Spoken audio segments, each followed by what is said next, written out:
Hello, welcome to the video. So I will be discussing in this video all about lesson 4.2 or unit 4 lesson 2, which is capacitors in series and parallel connections. Now if you remember from your science 10, if I'm correct, you already encountered, no, or even gani sa inyong elementary siguro nga science subject, you already encountered the different types of connections, no, sa inyong balay. We have parallel connections and series connections. Now, if you remember from my explanation from the first video about capacitors, capacitors are components that you mostly see, or it's very common to see capacitors in circuitries, like in circuitries sa inyong mga appliances or inyong mga gadgets. So, you see capacitors there. And ang iyahang setup inside the circuitry is either kuan siya kaning mabutang siya as part of a series connection or as part siya of a parallel connection. And of course, since there is capacitors, we can also compute or calculate for the capacitance of the component itself. Okay, and it will vary depending on the type of connection it belongs to. So that is what we will be discussing in this video. So let's go to the objectives. So for the objectives, we have three. Yes, we have three. First is explain the behaviors of capacitors connected in series and in parallel. So how do you compute, or how do capacitors work in a different connection or in different connections?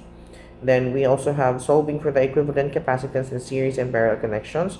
So there is a way for you to, for example, there are plenty of capacitors in a particular connection. Then there is a way for you to para imo gani siya usahon tanan na kay gamiton nga certain formula or certain method nga pwede nimo i-represent tong daghan kayong capacitor in a single connection into one single capacitor, or mura siya kanang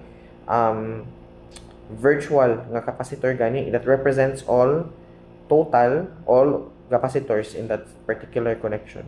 Okay? And next is calculate values of unknown variables in problems that relate to capacitors connected in series and in parallel. So we will be doing problem solving as well, like any other videos that we've already made previously. So let's start. So let's first recap what is capacitance. So capacitances and voltages vary from one capacitor to another. Or dili siya review, no? Sort of wala ni siya, additional na ni siyang information about capacitance. So capacitances and voltages vary from one capacitor to another, no? So of course, dihilahi man ang klase sa capacitor, they vary in shapes, also they vary in their ability to store energy, or their capacity to store energy as well. Then they will vary from each other. Like in this case, it's stated here that the capacitances and voltages will vary. Okay? Managlahi sila. Some values have been standardized and may not fit accordingly in an array of applications. Okay? So, napod na siya nga instances may tabo. So, this may be solved by using what is called an equivalent capacitor. So, instead of just computing or dealing with each capacitor individually, you can actually combine them together into one single virtual capacitor. Imo siya i-try fuse ba para mas hanay siya tanaw sa mata, although ang equivalent capacitor will just be the representation of the total of all of the capacitor present in a particular connection. Okay? Kung imo ra giusa tanan, giusa lang nimo tanan. Ana mura ning concept niya actually. Okay? Of course, ang iyang value will the equivalent capacitor's value will also be dependent on the values of the different capacitors nga iyang giusa. Okay? So what is equivalent capacitor? It is a capacitor that contains the same amount of capacitance. Dili pasabot nga kung moanag the same amount nga kanang, for example, ang first capacitance na siya ing aning nga 100 farad or microfarad, then ang second capacitance na siya 50 microfarad. So mahog nga ang imuhang equivalent capacitor will be just the greater value, or mag-change siya depende sa asa kanitan. Oh no. Again, equivalent capacitor is the combination of all the capacitors in the connection. So for example, pwede siya i-add nimo tanang capacitance, and ang capacitance atong individual capacitors, like for example akong giingon no kay 100 microfarad o 50 microfarad. So imo siya i-combine, so imo siya i-add, na circuit connection nga i-add ra nimo siya dito. And then the result of your equivalent capacitor will be the total of those two capacitors or capacitances of those capacitors. Okay? Imo ra siya i-add. Na siya particular connection later atong i-discuss nga imo ra i-add ang capacitances. Napoy usa nga harmonic siya og style, meaning imong ipang fraction or reciprocal nimo tanang mga capacitances. So ato na i-dissect later as we progress sa ato ang presentation dire. Okay? So, balik ta. So, equivalent capacitor is a capacitor that contains capacitor nga virtual ha, meaning dili gyud ni siya tinuod nga capacitor. It represents all of the capacitors in a certain connection. Okay? So, contains the same amount of capacitance as the combination ang term. So, meaning gisagol of a capacitors in a given system. And there are two systems that we will be discussing in this particular topic. Okay? Mao po din inyong nasugatan na siguro previously sa inyong mga science subjects. So we have series nga connection and parallel nga connection. Okay? And let's proceed. So for this one, this is an example of a series connection. No? Okay, if you look at this one, remember the symbol of a capacitor is duha ka pwede horizontal or vertical line depende sa gyud sa siya pag drawing. But kanang inyo makita nga naay plus ug minus nga sign, naay plus Q ug negative Q ug naay C1 ug C2, those are the capacitors. Okay? Capacitors na sila. So, why is it in a series connection? Ang series connection is a connection where for example, one particular component nga naay positive ug negative nga side, ang usa ka side nga negative nato kay i-connect nato sa another device sa iyang positive pud nga side. Okay? Mao nang series, magsunsun siya. So ang positive ang negative sa pikas nga component i-connect nimo sa positive sa sunod nga component. Okay? And that is what you call series.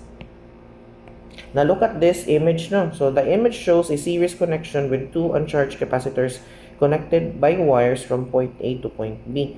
So ang tanaw ninyo ang kaning positive side, positive nga kaning conductor sa ato ang capacitor 1 kanang kinaibab 1 na capacitor, and ang negative nga kaning plate or conductor sa ato ang capacitor 2 is connected by lines A sa babaw and B sa ubos. Okay?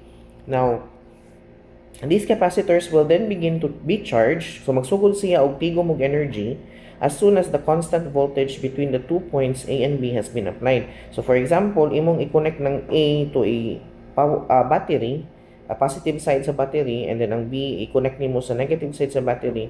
Then, magsugod og stored energy ang duha ka capacitor. Okay? Now, ang pag-store sa energy niya will be based on the movement of electrons sa ato ang capacitors. Dili in between ha. Kay remember, ang capacitor has an insulator in between the conductors. So dili katabok ang electrons padong sa positive side nato nga plate sa ato ang capacitor. So ang naglihok ra ani or naghimo sa energy is just the electric field. Okay? Electric field niya. And then the electric field will, of course, naa siya electric potential which also creates energy or work. Okay? Mag-create siya og energy or work. So magtigo mangimuhang capacitors sa energy atong electric field based on the electric field. Okay? So may klaro na siya. Now for series also, let's be clear on this one.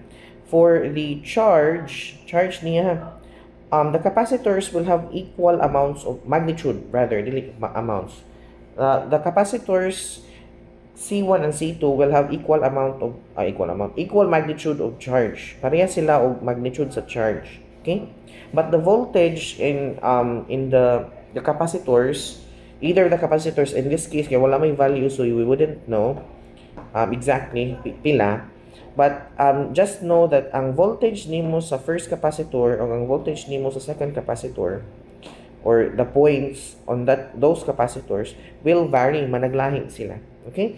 So again ha, ako isuwat para klaro.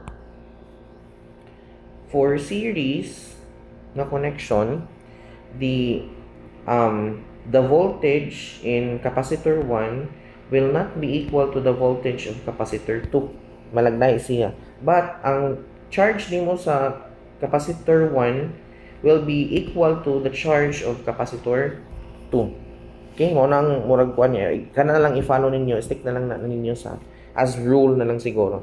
Okay? So again, ang sa series nga connection, kung about capacitors, ang ilahang voltages will be different from each other, but the charge in each of the capacitors will be the same. Or to be technical, the magnitude of the charge on the plates of each capacitors will be the same. Parehas ra. Okay? Sige, let's continue. So recall that capacitors consist of two parallel conductors. So mao to ang ingon, di ba ang capacitors by convention or commonly, dili convention by commonly gud ay will have the two parallel plate no nga setup. So naa siya positively charged nga plate and negatively charged nga plate. Okay? So mao ning ipakita ko din na plus nga sign sa usa ka side unya negative minus nga sign sa usa ka side. Okay? The top conductor of C1 gets a positive charge Q, which results in the negative charge being dragged down the bottom conductor of C1, which is, actually the idea is, for me personally, sa ako ng understanding of how this works, kaning ato ang capacitors, is different from what is being explained in this slide. Okay?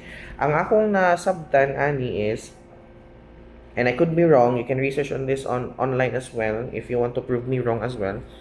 So, di ba, ang both of the plates sa ato ang capacitor will be evenly charged. So, meaning uncharged siya na equal amounts of positives and equal amount of negatives as well as sa ubos.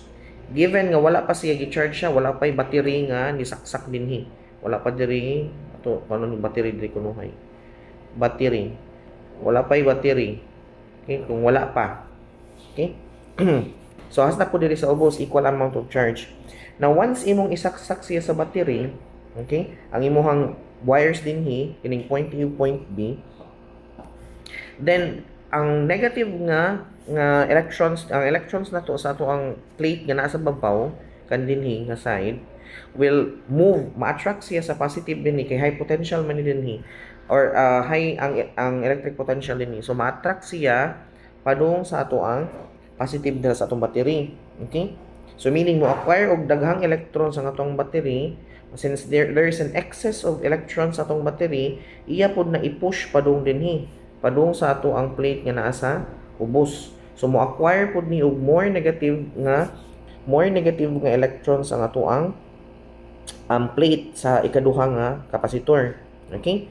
And of course, since excess man to, ma-attract na pod sila sa positive sa ato ang plate dinhi. Okay? Ma-attract sila, but di sila katabok. Remember na insulator dinhi. So this plate over here will remain uncharged. Wala gyapon siya kuan, wala ka nang dili siya mo madungagan or di siya maibanan og electrons. And ang ato ang positive diri nga charge plate pod will also be the same para gyapon og charge, number of charge. Okay? So mo nang gi-explain ganiha nga ang charges in both the capacitors will be the same. Parehas na sila og charges. Kaya ang kani, di man sila walay flow of current din kay equal naman ang amount of ilahang charges. So naay electrostatic equilibrium mahog. Okay? Naay electrostatic equilibrium. So dili na sila maghilabtan ay. Ang dili sa ubos noon sa atong capacitor 2 mo acquire siya og more negative, but since di man siya katabok, so mag-create siya og electric field mao nang energy. Okay? Ma-attract to sila, magsige sila push, kumbaga nagsige tukmod ang ilahang force nga gi-exert, nag-create og energy or the electric field mo nga energy, nag-create og U. Okay? Ang kanang electric field nga nag-create in between them, nag-create to siya og energy as well. Okay? Same po dinhi. Okay? Na-attract man gyapon ang negative dinhi sa ato ang positive sa babaw, then it will also create electric field. Okay? So naapod siya yung energy. Okay? So fully klaro. Ang ili sa inyong slide kay to me personally sa akong mga na-studyhan ng other references ani nga topic, is different sa iyahang gi-ingon din. But anyways, the gist is that kaning both of the capacitors, or let's just stick with the definition of capacitors, no nga capacitors will store energy. Okay, will store energy lang siya. The next, these negative charges came from the top conductor of C2 as it had been charged positively. So ato na i-continue again. Ang iyang explanation dili is different from what I know, but the gist of it is that the capacitors will store energy because of the flow of electrons, no? Because there is a flow of electrons from the conducting plates. Okay. The net charge on the bottom conductor of C1 and the upper conductor of C2 is equivalent to 0. So, ang kani ko nung C3, net charge ko nila, ang diri ko nila nga charge, and ang kani nila nga charge will equal to 0. Okay? Of course, kay wala may movement, same ramang gyapon sila. So, daily sila either, basta kay equal sila gamang. Okay? Sige. Let's continue. So for capacitors in series, the voltages can be calculated as, but I'll just be familiarized with the formula, no? So to compute for the voltage, kaya di ba managlahi man ang voltage sa capacitor 1 o capacitor 2, then you just have to add them all up. Again, the voltage pa ni siya. Okay? So i-add ra nimo ang voltage nimo sa first capacitor, this is C1, and capacitor nimo C2. Again, I'm using C here loosely kay wala pa man ta sa capacitance nga part, but later in the capacitance na to I will use another indicator, maybe kuan kaning C1 o C2. Okay, C di ba represents capacitance. Okay? Sige. So, ang imo buhaton lang for the voltage is just to add all the voltages. Okay? I-add rin mo and you will get the voltage from point A to point B. Then, you can also rewrite that as this one. Pwede po din rewrite as V1 is equal to V2 plus V3. Depende nimo. Okay? Kung asay mas comfortable nga symbol nimo in computing for the voltage. Okay? Now, the image shows how an equivalent single capacitor may be used to substitute the two capacitors in the series connection. Now, if you remember sa first part sa ato ang discussion ani, we can make use of equivalent capacitor, okay? Equivalent capacitor to represent the two capacitors sa ato ang image dinhi, okay? So pwede nimo siya, di ba, complicated man itan-aw no. Kay nay doble-doble nga mga capacitor or sort of complicated siya. But to make it more kaning kunang simpler to look at or even simpler to solve, kay mo naman siya i-combine, then you can use equivalent single capacitor. Okay? So how do we compute for the capacitance of an equivalent single capacitor? Ang iyahang pag-compute is mao na siyang naa sa inyong screen nakitaan. So ang inyong equivalent capacitor is equal to Q over V. Okay? Q over V. But if you you take into consideration the capacitors present in the system or the connection, then the formula in getting the equivalent capacitance is equal to muna siya ng 1 over CEQ or equivalent capacitance is equal to 1 over C1 plus 1 over C2. Okay? So meaning you are aware nga sa value sa imong C1 ug C2, so imo la siyang i-reciprocal. Okay? Asa pod ang imong equivalent capacitor. Imo pod siya i-reciprocal. Okay? So later naman tayo problem solving po. So we will show you or I will show you on sa pag-compute using that formula if series ang connection. Okay? Let's proceed. So this equivalent capacitance CEQ of the series connection refers to a single capacitance in which the charge is similar throughout the combination. So parehas ra ang charge no sa capacitor 1 and capacitor 2. So mao to akong giingon sa previous pang slide. Okay? So for series connection, the charge is equal sa C1 and C2. And the voltage is the same. Same po ang voltage but kani siya, this is taken into consideration that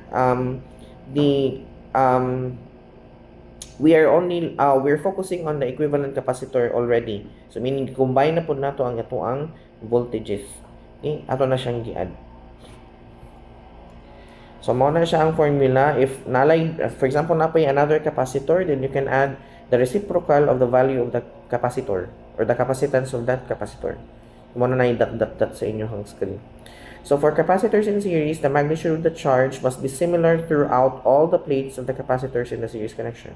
As what I've mentioned previously sa ato ang slide. Okay, so parehas ra siya o magnitude sa charge.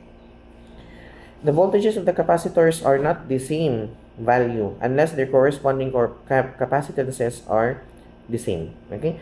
So, there will be instances nga maparehas siya. So, ang gingon pa dinhi, kung parehas ang ilang capacitance, then ang ilang voltages will also be the same. But kung managlahi sila o capacitance, then ang voltages po nimo will also be different. Okay? Sige, let's continue. So the reciprocal of the equivalent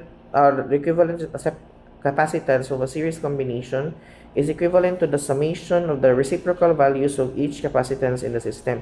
Actually, it's just explaining this particular formula over here. So ang reciprocal ko sa equivalent capacitance is equal sa gi-add nimo ang reciprocal po sa tanang capacitance sa tanang capacitors sa series nga connection. So imo na siyang gi-add tanan. Okay? More nang i-explain din here.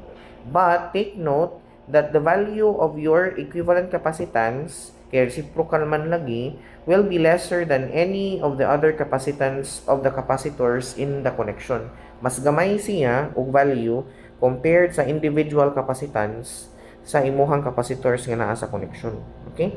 So kung for example mag-solve mo, di makabantay mo mas dako siya, then maybe there's something wrong with how did you computed, or maybe you used a incorrect nga value in computing for the equivalent capacitance.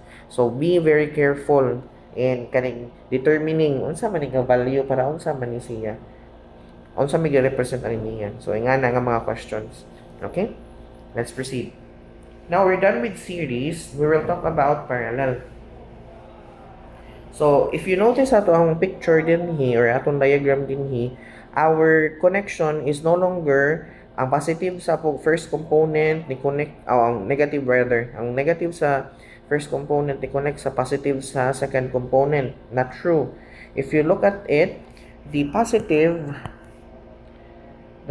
side of our first component is connected to the positive side of our second component. Okay? If notice, positive niya and positive. So, meaning, ang positive, i-connect sa positive po sa ikas. As well as the negative sa imuhang components. So, ang negative, i-connect sa negative, which, for example, lang na din source. Ano siya source din Then, it's also connected to the negative of the source. And this will be connected to the positive of the source. Okay? When I say source, meaning na ay kuryente, na ay electricity. Connect siya sa electricity. So that is the setup when we have capacitors in parallel. Usually inyo mabantayan ana kay ang isigkatumoy sa kaning kuan, positive signs will be connected with not a single, but pwede nimo siya ma-connect nimo ang nasingani ang itsura sa inyong kuan kanang diagram. Kasi nga na ibutan talang component ng square. Okay? So, since the positive side here and the positive side here are connected by this line, usara ka line, and both of the positives are connected to each other, then this setup is parallel. Parallel na siya. Okay? Now, if hanapan ni siya sumpay din then this two over here sa babaw, this will be series. So, you can compute for the equivalent capacitance ato nila. And then, since ang kaning duha ka series din is connected in parallel, then you can compute for the whole system using the kaning equivalent capacitance formula for parallel nga connection, which is atong ipakita karong taon-taon. Okay? So, nga na siya. Usahay mo, complicated siya, depende sa number of components nga naa sa system. But just be aware, no, kung unsay connection. Kaya basing inyong individualize siya, by parts siya nimo matanaw. So, kung for example, series man nino dinhi. So, unahan na siya solve. And then, kanina po, isunod nimo solve, kay series man gyapon ni. Then, notice nimo nga ang kani ug ang kani, kay parallel sila naka-connect. So, you can solve for the equivalent capacitance sa duha na gyud. Okay? So, yung ana siya. But let's focus first sa parallel lang sa ng ordinary parallel like this diagram in the screen. Okay? So ordinary rin siya nga parallel connection. So na do ka capacitor i-connect sila in a parallel nga connection. Now let's answer the question, what can you say about the voltage in C1 and C2 here? Now for parallel connections, and I will write it down. In parallel connections, voltage 1 and voltage 2 are the same. Same ra na sila. Okay? Matunga ra ang current, and if supposed to be, if maabot na to sa part na current, then you would understand nga if there is two ways, mura siya ganing sapa gani. For example, natin dako nga sapa, unya imo siyang bahinon. Okay? So the volume of water will be flowing to this kaning fork nato. But ang force ato ang pagtukmod sa tubig will be divided into two. Matunga anon siya. Okay? So mao ni siyang dinhi, may mo ni siyang current 1 and this will be current 2. Kaya nabahin man siya. So ma-divide by 2 ang ato ang current gikan sa initial na current nato, but the flow of water will be still the same. Same lang gyapon og buswak sa tubig. Okay? Same lang gyapon ang buswak. So, nga na siya ang concept sa voltage. Same ra po ng buswak sa atong voltahe. So, same ra ang V1 o V2. But, ang iyang charges will be different. Unlike sa series, di ba, ang charges ang same, but voltages are different. Sa parallel is, ang voltages ang the same, ang charges na po ang managlahi. Okay? So, lahi na po diya ang charges in parallel nga connection. Now, the net charge for the net charge nato for this particular setup, kung maghimo tag equivalent capacitance sa capacitors in a parallel connection, will be Q is equal to Q1 plus Q2. So same sa series, no, nga di ba ang voltage man to ang managlahi. So to get the equivalent voltage sa imong equivalent capacitor, then you just add the voltages. I-add na nimo ang voltages. Okay? So for this one, ang parehas naman sa mga capacitors is the charge. So to get the total charge, lahi silang charge but the same silang voltage. So to get the charge of the equivalent capacitor, you just add the charge of the capacitor 1 sa original nato nga setup, and then you add with the charge of the capacitor 2. And you will get the equivalent charge of the equivalent capacitor. Okay? So, ato lang skip ning part sa opus, no? So, we will have the formula in getting the capacitance of the equivalent capacitor in a parallel connection, Okay? So, the equivalent capacitor is, mo akong giingon ganina, nga na-set up nga, i-add na nimo tanang capacitances, which is C equivalent is equal to C1 plus C2, and if napay sumpay nga capacitor, then you add that capacitance. If parallel lang ha, kani ang iyahang formula. Okay? So, simple lang, addition. Unlike sa ato ang series nga, we have to reciprocate ang atong values sa equivalent capacitance o katong individual capacitances of each capacitor sa connection. Ang kani is much simpler din siya. I-add addition. Now, for capacitors in parallel, the voltages are similar throughout all the capacitors. Mo niya kung giingon sa previous na nga slide. Sa usa ka parallel connection, the voltage is the same, the Q or the charge is different. Managlahi per capacitor. Okay? And then, the charges of the capacitors are not the same value unless they have similar individual. Di ba, nasa kuhay ang ingon na po. Dili sakto dai. Ang voltages ang the same di ay sa ato ang parallel. Sa ato ako na kay series pa. Sorry. So of dinhi since managlahi man ang ato ang charges for kaning parallel connection, then managlahi sila. Unless ang ilahang capacitance is the same. Like for example, si capacitor 1 na siya yung ani nga capacitance, si capacitor 2 na siya yung ani nga capacitance, then ang resulta sa ilang charges will also be the same. Okay? Pero kung different sila og capacitances, then of course, managlahi pud ang ilahang charges. So mo ni siya ang ato ang the equivalent capacitance of a parallel combination is equivalent to the summation of each of the capacitances in the system, or technically just the formula for computing for the capacitance of the equivalent capacitor. Kanera siya yung try explain. Okay? Diri. Unya, pareha sa katong series na apod tayong murag take note. The equivalent capacitance is greater than any of the individual capacitance at all times. So, di ba sa series, ang capacitance nato, equivalent capacitance will be lesser than any of the capacitances sa ato ang system. Sa parallel is different. Greater na pud si equivalent capacitor. So kaysa sa individual capacitances sa ato ang system. So mas dako siya na. Instead of sa mas gamay ang series, mas dako ang sa parallel. Okay? So let's have this example. So if you have any question toward sa ato ang pag-discuss din then feel free to send me a message. But anyways, let's proceed to our examples. So assign the following values to the variable of the schematic diagram below. So C1 has 5.5 microfarad, C2 is 1.3 microfarad. Then determine the equivalent capacitance of the system. Okay? So, if you notice sa ato ang unsa gipangita sa atong problem. Let's start with A. Sa A, we're looking for the equivalent capacitance. This is missing. May gingon diri. Equivalent capacitance. Letter B yung say given. So, we're given with C1 which is 5.5 microfarad. We have C2 which is 1.3. Wait sa ato na i-convert ko. Okay. Di man siya farad alone ra. Naman siya micro.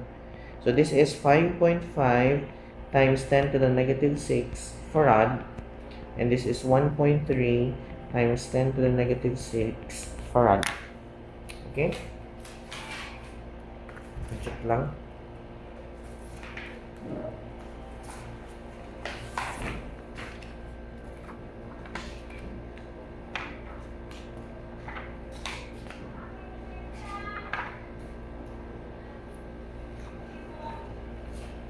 Okay?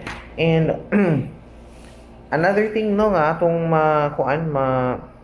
ma-establish din since this is series man nga connection, then our charge is the same sa tanan. So Q1 will be equal to Q2. Although I think we will not be using that anyways. Ako lang gitry to establish kay series man ni siya, and also to train our mind no, to be familiarized with that concept. Nga dapat ang charge for series is the same. Okay. So for C, what is our working equation? So may atong gamiton na formula. So since this is series money na connection, so that's 1 over CQ is equal to 1 over C1 plus 1 over C2. Okay? Or capacitance 1, capacitance 2. Okay? So, mo na itong buhaton. Let's have letter D. So, ubos na lang. Letter D. So, that's equal to I'll write the 1 over CQ na. Kaya pa man natin masimplify ni. And that will be equal to 1 over, pila to ang C1, that is 5.5. 5 times 10 to the negative 6 farad. Then plus 1 over 1.3 times 10 to the negative 6 farad. Okay? And afterwards, imo ni siya i-add tanan. You can do imo san i-compute ni siya. Kung i-compute nimo siya, then i-add siya together. I will try. I will look for my calculator.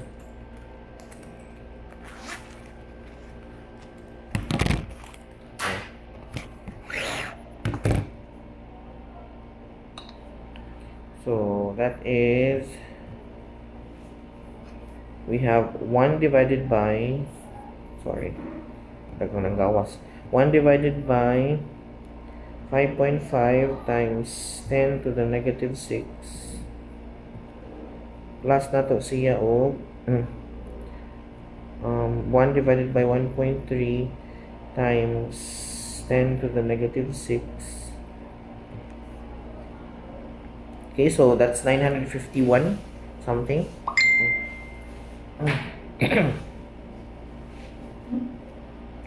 So that is kaya ako isuwat dako siya nga number actually. That's 951.048, then ako lang po nipot doon 951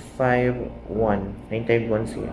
Okay, dayon since this is our sagot, di pa rin ang final answer ha, di pa na siya ang final answer. Since ako i-rewrite siya, that is 1 over CEQ is equal to that number over here. Then we can do is atong i-cross multiply si CEQ sa ato ang number dinhi. So mahog nga ni siyang itsura. CEQ is equal to 1 over 951 951,048.951. Okay? Ang sagot ani will be our final answer. Isa, atong ko ano, i-try. That is 1 divided by 951, sorry, 951, 048.951. And that is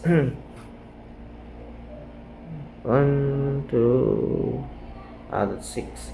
1.051 times 10 to the negative 6. Since we are dealing with equivalent capacitance, so this is in farad. And that is your final answer.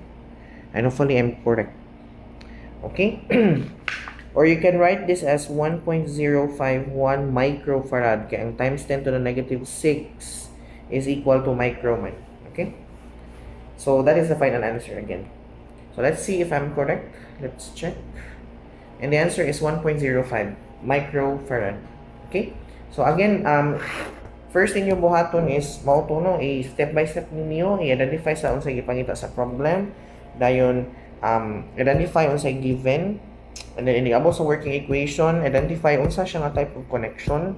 If there are multiple connections in the system, then buwag-buwaga sa siya. Unaha tong mas gamay nga scope. Like for example katong sa akong exam, akong gihatag na diagram, ato yung ani. Let's say yung ani, unya na yung component dinhi, na po component dinhi, unya sa ubosad component, unya another component. Okay? Then notice nga natay usa ka parallel connection, parallel na siya kay na may positive to positive. Pero inside that parallel connection na po yung series connection. Okay? So na siya gagmay nga series connection. So unaha tong gagmay sa o compute sa ilang equivalent capacitance, then you proceed with the parallel nga connection after na nimo ma-compute ang equivalent capacitance ani ug ani. Okay? Step by step siya para dili libog. Okay? So let's proceed with the second example for, so we can end our video. So let's have this one. Let C1 equal to 12.13 microfarad and C2 equal to 10.2 microfarad, and the voltage is equal to 20 volts. Question is, determine the equivalent capacitance of the system as well as the charge on each capacitor. Okay? Sige. So first, let's write down our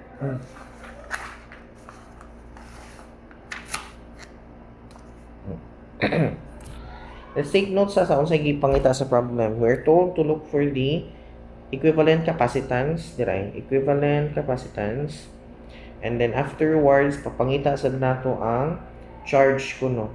Charge sa tibuok na sa equivalent capacitance. Okay? So ato po na isulbad later. Okay? Now remember, sa ato ang depende sa connection, ang charge will be the same no from sa capacitor. And since in this case series man siya, di ba sa series is lahi ang voltage, parehas ang charge. Sa parallel lahi ang charge, parehas ang voltage. Okay? So, take note po ana niya. So, in this case, kay series man so the charge is the same sa capacitor 1 o capacitor 2. Same na siya. Okay? So, let's proceed with the given. So, we're given with C1, which is 12.13 microfarad. We also have C2, which is 10.20 microfarad. So, ato sa ni-convert, this will become 12.13 times 10 to the negative 6 farad and 10.2 times 10 to the negative 6 farad. Okay? Another pod is, gitagaan tag voltage sa ato ang system, which is 20 volts. Okay? So, kung i-add na ko ang voltage 1 sa voltage 2, the answer should be 20 volts.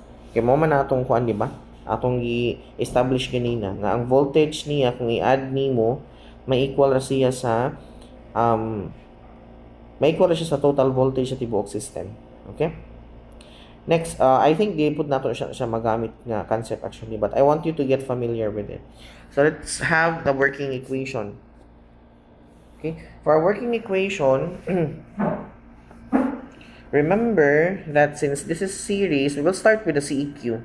Since this is series man, okay, so our formula will be 1 over CEQ is equal to 1 over C1 plus 1 over C2. Now, if you want to be more fancy, no, if ganahan mo nga, ato pa yun siya, dito na lang yun ba nga, CEQ na lang yun siya, then you can do this one. That's 1 over C1 plus 1 over C2 equal to CEQ. Pwede na rin yung ani. Okay? And for example, na mo'y sagot din sa ubos, then just divide the answer with 1. Or divide 1 sa katong answer. Okay? And makuhaan niyo ang CEQ. So you can do this one as well if ganahan lang mo nga na amoy kanang automatic na nga CEQ ang naa sa pikasay. Okay? You can do that. Or kana atong gamiton sa kani nga particular nga problem. And then afterwards, if you're done with the CEQ to solve for the Q, remember sa ato ang kuan lesson 1 that C is equal to Q over V. Q over V na siya. Now, we solve for the C sa ato ang equivalent capacitance na natadiri, and we also have our V provided na sa problem. So, we will use that equation as well sa ato ang problem solving. So, let's start with our equivalent capacitance. So, that's CEQ is equal to 1 over 12.13 times 10 to the negative 6 plus 1 over 10.2 times 10 to the negative 6. So, kung ako na i-solve using my calculator,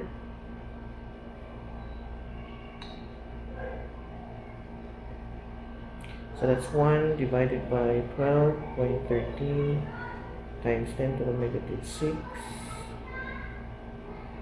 plus 1 divided by 10.2 times 10 to the negative 6 and then 1 divided by the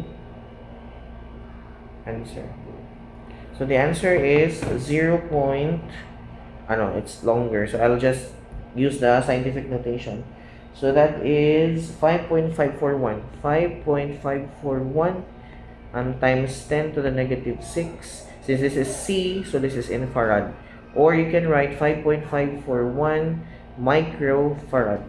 Okay, so we're done with the first answer. Let's proceed with our voltage. Now, remember, we're going to use this one, and we're looking for the Q. So we're going to manipulate our formula. So that will become Q is equal to CV. Just cross multiplication of our V sa denominator padung sa C. Okay? So this will become, ato ang C is, gikan aning sa babaw, 5.541 times 10 to the negative 6 times, pag ginato siya sa voltage, is 20. Okay? And that should be 1.10816 times 10 to the negative 4. Eksakto ko, negative 4. Okay? Since this is in charge, so this is in coulombs. And that is your final answer. So we have two answers. We have 5.541 and we have 541 in microfarad and 1.10816 times 10 to the negative 4 coulombs. Okay, so let's check if my answers are correct. Balintong. Okay, let's see. So we have 5.6, so it's near the answer. Okay, almost near the answer. And we also have 1.1 times 10 to the negative 4 coulombs. And that is the final answer. Okay? So, same ra atong answer. Siguro nagkalahi lang sa the digits of the decimal na gikuha sa atong problem. Okay? Sige. Now, for the other problems over here, I want you to try it out yourself. This is easier. Okay? Parallel naman siya. Okay? And just one again, do the step-by-step sa to ang problem solving. You get the what is being asked. Sunod the given, and then identify unsa nga type of connection. And then from there, note distinguish unsay appropriate nga kaning nga formula nga gamiton for either series connection or parallel connection. And you should be able to solve this problem with ease. Okay?